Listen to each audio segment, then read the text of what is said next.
નમસ્તે, મારું નામ છે ડોક્ટર કાંજીલા ડુમુર. આજે આપણી સાથે છે નયનાબેન. તો ચાલો આપણે નયનાબેન પાસે જાણીએ કે એમને ધન્વંતરી આયુર્વેદમાં આવ્યા પછી કેવું છે.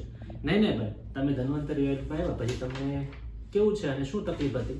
બહુ સારું છે. પેલા મને ઓટકાર આવતા, બહુ ગેસ થતો, આમ 3 દિવસે તાવ આવી જતો. હવે તો બહુ સારું છે.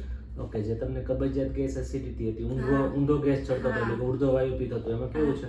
બહુ સરસ છે. 10 દિવસ આમ બહુ જ સારું છે. ઓકે, ટોટલ આપણે 10 દિવસની દવા ગઈ છે અને 10 દિવસમાં કમ્પ્લીટ આરામ છે, બરોબર? એટલે પહેલા કેટલા ટાઈમથી તમને તકલીફ હતી? આ 3-4 વર્ષ થા. 3-4 વર્ષથી હતી. ઓકે, અને આપણે ત્યાં 10 દિવસની દવામાં પ્રોપર આરામ છે ને હજુ તમારી દવા શરૂ જ છે, બરોબર છે? ઓકે, પહેલા તમે કઈ દવા, અંગ્રેજી દવા લીધેલી? ઓકે, અંગ્રેજી દવા લેવા છતાં તમને આરામ નહોતો મળતો, છાતીમાં બળતરા ને એવું બધું થતું હતું, બરોબર ને? ઓકે, એટલે 10 દિવસની દવામાં તમને કમ્પ્લીટ આરામ થઈ ગયો ને? ઓકે, ધન્વંતરી આયુર્વેદમાં આવ્યા પછી કેવું રહ્યું તમને? બહુ સારું. ઓકે.